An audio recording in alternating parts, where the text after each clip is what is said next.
guest is back to tell us about his second date on Love Connection. He says that he's looking for a woman to whip him into shape. He claims that yoga has changed his love life, and he believes that astrology helps him prepare for a date. Please welcome back to the show, Mr. Greg Sissel.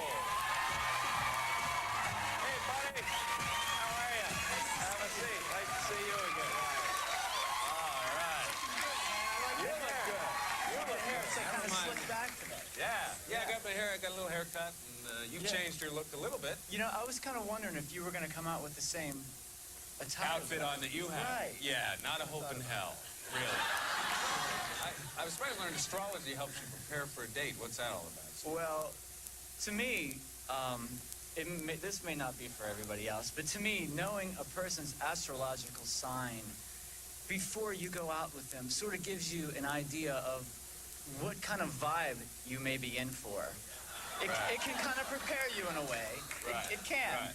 Sometimes it can be completely off. Or sometimes, you know, it can just kind of set that tone. For instance, let's say if the woman's a Scorpio. Scorpios rule the house of sex. Yeah, Scorpios. And they also, if it's a, let's say, Taurus. Taurus, the bull. The bull. You're in for a lot of intellectual, a lot of debate. You're going to find yourself debating a lot. Right, man. It can be a lot of fun. Right. It can be a lot of fun. Right. That's cool. Let's say it's a... let's say it's a... No, you guys don't know, man. You sit there like you know. You don't know. We...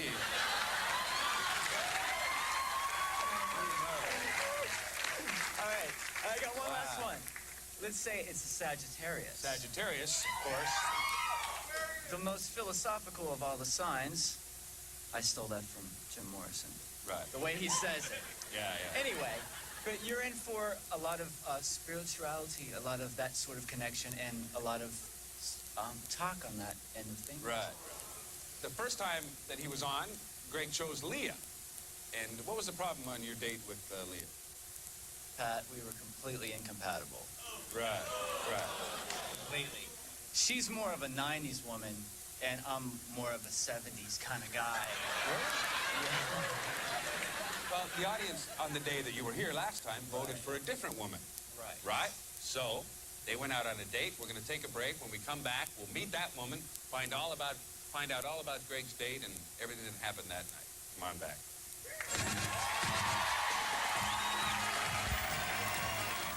All right, we're back. We were talking to Greg before the break. And Greg, why don't you remind us who the audience chose for you? Naomi. Naomi. Yeah. Naomi's backstage, of course, so let's say hello to Naomi Clement. Hi, Naomi. Hi. Hi, Greg. Hello. How are you? Tell us about your date, Greg. Well, I spoke with her on the phone, and it was to my understanding that she was a Scorpio. Right. And I am a Gemini, and usually those types of relationships can be very, very powerful. Right. Very, extremely powerful on the emotional end and on the sexual end. And sometimes if that power isn't harnessed correctly, it can lead to, it can be very volatile. Oh, all right. It can explode into... So you don't know whether it's going to be great or bad? I was a little nervous. And Naomi, are you into astrology too? Yes, I am. I've actually been studying it for a long time, and I was a little afraid when I found out that he was a Gemini. I had a boyfriend in the past who had been a Gemini, and they're either total dolls or totally evil. I mean, they're like two separate personalities.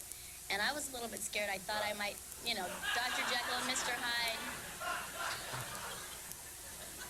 This wasn't in a past life or anything. This was... No, this was about 2 years ago. All right. I am in the strangest time warp right now. Yeah. But doesn't it feel good, though? It does feel good, man, because it's like the good and then the yeah. And We're then expanding your mind. Yeah. That's what I mean. So what happened next? So I stopped by the art store before I went to pick her up, and I just bought her a bottle of red paint. Red is the color of passion. Also the color of Satan.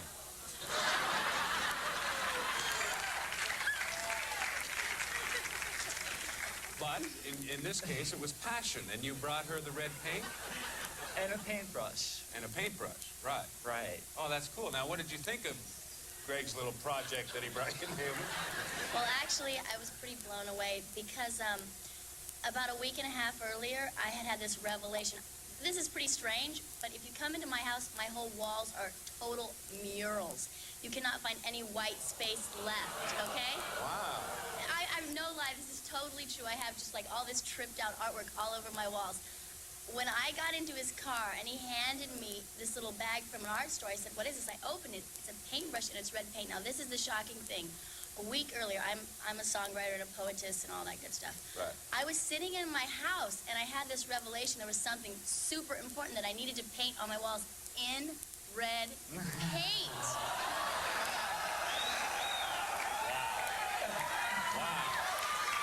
But I am digging this. So what happened next? So then we decide to go. I asked her, I said, "Do you think we should stay in Hollywood or should we go to my area of the woods in Venice?" And I was like, just first thing that pops to your mind, what do you think? She goes, "Let's go to your neighborhood." And so I'm like, okay. So we decide to go to this Italian restaurant that I know of. It's very, very unique. It's very unique, and you stop and you pick out your own bottle of wine and you take it into the restaurant. Anyway, on the ride over there, I'm driving and I'm like, the conversation's getting really good, and I'm like driving and like looking in her eyes and just getting lost. And I don't know, it was becoming like kind of cosmic, you know. And I looked up and I was lost geographically. we were almost at the airport. We were like near Inglewood. We were way far away from Venice. But neither of us really cared. So you really got lost in that Volkswagen bus, I'm assuming. What happened next? All right, so we get to the restaurant. Now, this is the point at where it started to get really deep. I mean, like, deep. I mean, I knew that we were meant to be together, that we were just meant to meet. I just knew it. It just felt so right. And we started reading each other's minds. Like, before I would say something, she would be like, and she'd nail it. And I was getting kind of, like, freaked out by it. I was like, whoa, what's going on here? And then, at one point, like, she asked me about a certain wine or something, and she was like, "Do you know about that wine?" And I said, yeah. She goes, "You can't lie to me. Don't lie to me. I can tell when you're lying to me." She goes, "I can just feel it." He was so full of it. I speak Italian, and I know all about different wines. My dad was a gourmet chef, so I know this kind of stuff. And as soon as he said Italian restaurant, I started talking Italian. I started telling him about wines and food, and he got totally insecure. I said, "Oh, do you know about this wine we picked out?" And he's all, "Oh, yeah." And I said, "Greg, you're so full of it. Don't lie to me. If you don't know, it's okay. I can teach you something new." Yeah. So she wasn't so much reading your mind as catching you in a lie, probably. It was both. Whatever you want to think, Pat. All right. So what happened next? Okay, so from there, we jump in my car, and we just kind of like driving around the area, you know, and just like, I'm not even know where I'm going. And I want to play her a tape of my original music so bad because I already know she's a good singer. I heard her sing in the restaurant. And like, I'm really nervous about playing her my material because I thought, well, oh my God, what if she doesn't like it? Then it'll just make me feel like really bad. What you did, right? You pop it in the tape player? Pop it in, and and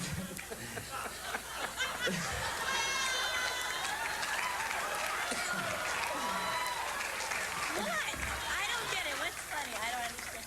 Now, what did you think of Greg's music, Naomi?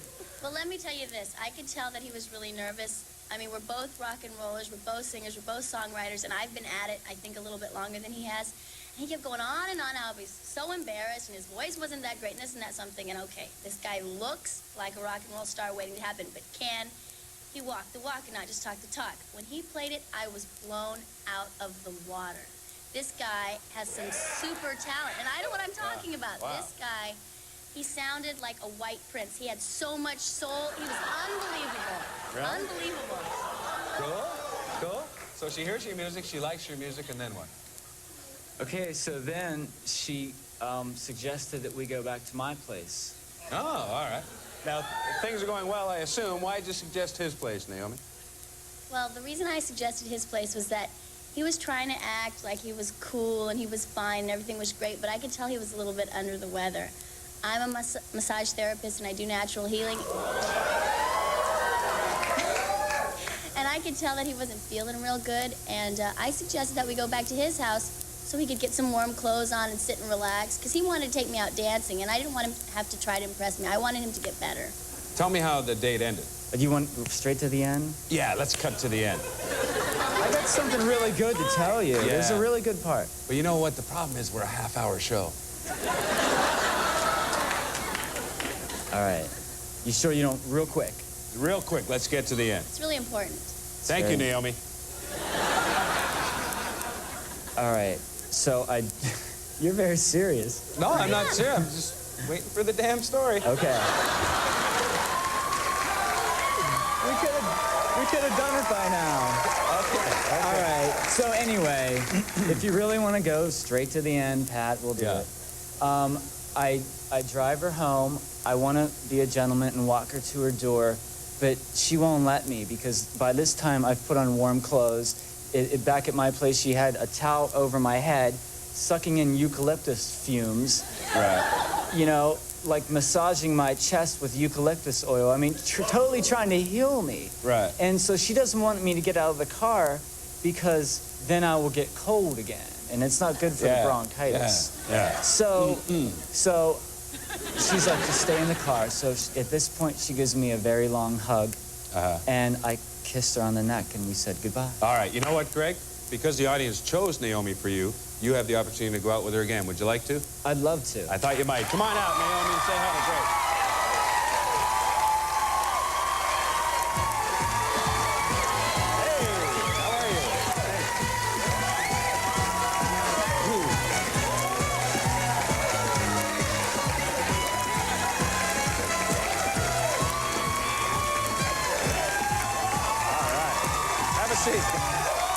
Have a seat. Thanks for being with us. I'm glad things worked out. That's our show for today. Join us next time with more couples trying to make a love connection. I'm Pat Bullard. We'll see you then.